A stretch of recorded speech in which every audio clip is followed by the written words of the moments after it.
Millions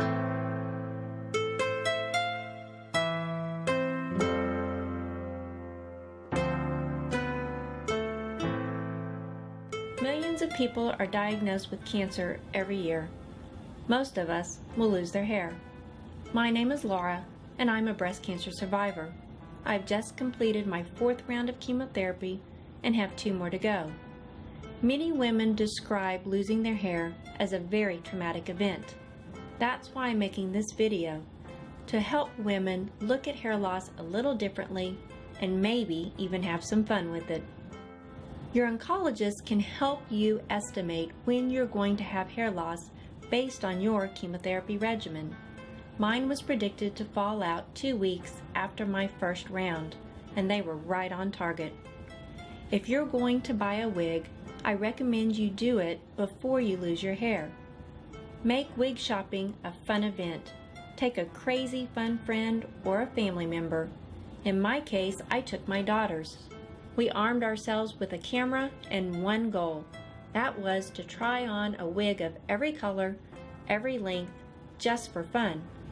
We named each look after a movie star and took pictures of the entire process. We had a red Raquel Welch, a sassy blonde Bridget Bardot, a bleach blonde Barbie, and a spiky Joan Jett. We even had fun with the hair netting that you fit under the wigs, calling it my robber's cap.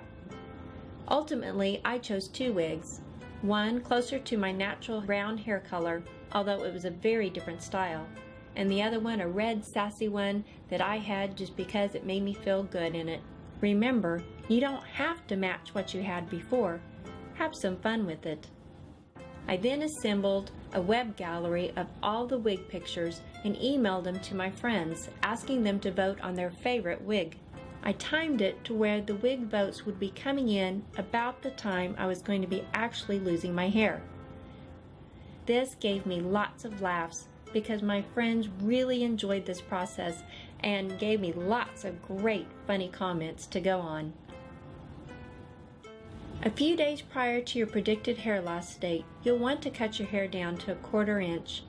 Don't shave it all the way to your scalp because that can increase the risk of skin infections. The reason you want to do this is it's much less dramatic to lose 1/4 inch hair than clumps of longer hair. A friend went with me to cut my hair, and we had so much fun going through the wild, crazy stages where we ultimately ended up with a buzz cut that I dubbed my Sinead O'Connor look. Your scalp will become very tender a few days prior to you actually losing your hair, so you'll have plenty of warning. The day I lost my hair, I had jumped into the shower and was shampooing my head, and when I brought my hands down, I realized they were completely covered in hair, and it seemed like there was just a wave of panic that overtook me that said, "Oh my gosh, you're losing your hair." But then I realized, well, duh, of course I'm losing my hair. I was supposed to lose my hair. That's why I cut my hair down to 1/4 inch. That's why I bought 2 wigs.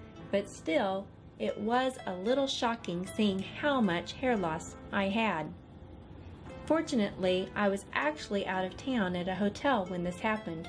That poor maid, she had to wonder what in the world was going on in that room every day to see this hair everywhere. I highly recommend going to a hotel if you can during that event because it was such a huge relief to not have to clean up my hair.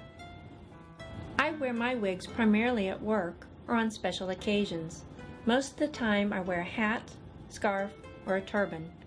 If you're going to wear a hat, you'll want to wear a headband with it. That way it covers up the space between your ear and the brim of the hat. There are many different styles of turbans. The ones I prefer fit very well, they don't move around, and they're very, very comfortable. When you're wearing a headdress, small things make a big difference. Large hoop earrings go a long way. Also, get a makeover. Suddenly, certain features stand out a whole lot more than they did before, and you'll want to make the most of them. Some people will lose their eyebrows and their eyelashes. Miraculously, I've kept mine. But if you do, there are brow stencils that help you draw a nice brow and make it easier to shape. More and more, I run around completely bald. My first bald outing was actually to an exercise class. I had tried exercising with the turban the week before, and it was hot and such a pain, I just decided I'd had enough. What I've discovered is that if I'm comfortable with how I look, the other people are comfortable with it, and it becomes very easy to do. It's been a very positive experience. In fact, my family's so used to seeing me bald that when I got the crazy idea to pose as a mannequin and I brought a mannequin home to the house, they all walked into the room and would think it was me. We really have had a lot of fun with this. We even had a wig party where my daughters had some friends over to the house. We got out the wigs and they all tried them on and we took pictures of them posing. It was a great experience and just another way to be lighthearted. In fact, the dads and even a brother got in on the action. The most important lesson I thought they learned that day was that losing your hair can be a positive experience. Remember, you don't have control over you losing your hair, but you do have control over how it affects you. I think it's times like this that people see your depth of character, your spirit, and your faith. At least that's what I hope they see in me. So when you look in the mirror, I hope you see in you your determination, your courage, and most of all, the fact that you are a survivor.